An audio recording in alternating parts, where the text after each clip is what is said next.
Suele tenerse la idea de que cuando se habla de un contrato, siempre debe mediar o debe existir algún interés económico en el desarrollo del mismo. Siempre pensamos que cuando se dice que dos personas o más celebran uno de ellos, pues alguien le tiene que pagar algo a algo o tiene que recibir algo en contraprestación, etc. No obstante, hay unos en los que eso no pasa y que ocurren a diario, pero que la gente muchas veces ni siquiera tiene la noción de que realmente se está frente a un contrato, precisamente por eso, porque no media ninguna clase de interés económico. Uno de ellos, y como ya lo dijimos, de mucha ocurrencia, es el comodato. Y en el día de hoy, o en el presente tip legal, nos vamos a referir a él. ¿Qué es el comodato y cuáles son sus principales características para que la gente o las personas que amablemente nos sigan pues tengan una noción de esto? El comodato, en términos muy sencillos, es el préstamo de uso. O sea, es cuando una persona le transfiere a otro, no la propiedad, pero sí una cosa, para que quien la recibe la utilice, la use, obviamente, conforme a lo que habitualmente debe utilizarse la cosa, y después, obviamente, tendrá la obligación de devolverla. Eso es entonces el comodato en palabras muy sencillas. Es el préstamo de uso. Ese es un contrato, como ya la simple utilización de los términos que hemos usado nos lo refleja, es un contrato a título gratuito. ¿Qué significa eso? Que quien entrega la cosa a quien la recibe no le va a cobrar nada a cambio. Por eso es un contrato que se denomina un contrato a título gratuito. No hay que pagar nada. Porque entre otras cosas, si se pagara, fíjense cómo estaríamos cambiando de contrato. Ya no estaríamos frente al préstamo de uso o comodato, que es de lo que estábamos hablando, sino estaríamos entonces frente a un contrato que se denomina de arrendamiento. Entonces, retomando, el comodato es un contrato en el cual una persona entrega a otra una cosa para que quien la recibe la utilice durante un tiempo o por una determinada misión sin que tenga que pagar nada a cambio. ¿Cuánto dura entonces el contrato de comodato? Conforme a lo que acabamos de decir, habría dos formas de limitar la tenencia que va a tener de la cosa la persona que la recibe. Una, cuando se pacta un plazo, o dos, cuando la cosa se entrega con el fin de que quien la recibe la utilice para una determinada gestión y una vez agotada esa gestión, pues deberá devolverla.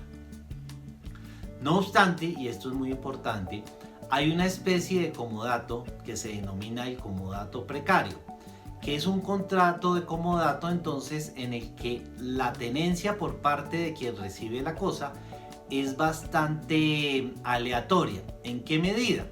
En la medida, y por eso se llama comodato precario, que la persona que entrega la cosa, o sea, quien en principio muy seguramente es el dueño, podrá reclamarla en cualquier tiempo. O sea, no estará sujeto a un plazo o al desarrollo de una gestión como veníamos indicándolo, sino que en el momento en que lo estime necesario, por la razón que sea, podrá pedir que la cosa le sea devuelta.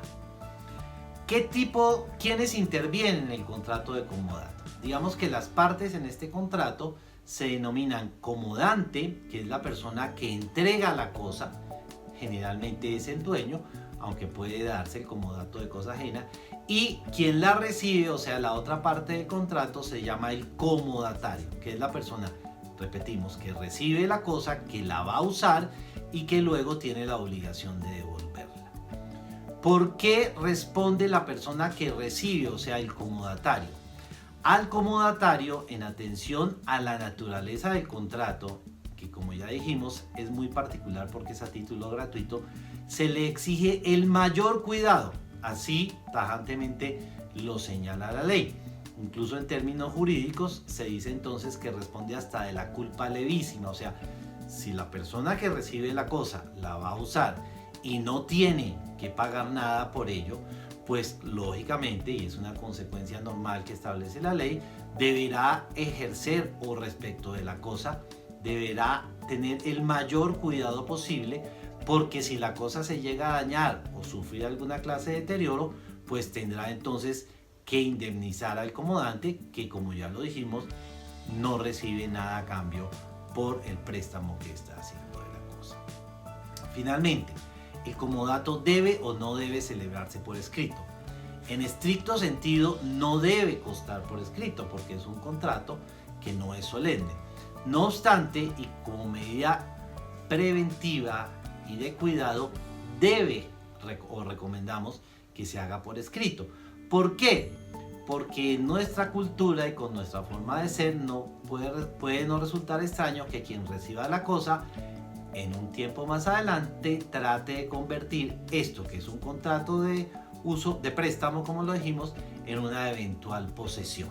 Entonces, en aras de la tranquilidad y en aras de la transferencia, lo recomendable es que el contrato de comodato siempre conste por escrito. Esperamos de esta manera haber llevado luces sobre un contrato que se usa mucho, pero que a veces no sabemos cuál es su nombre.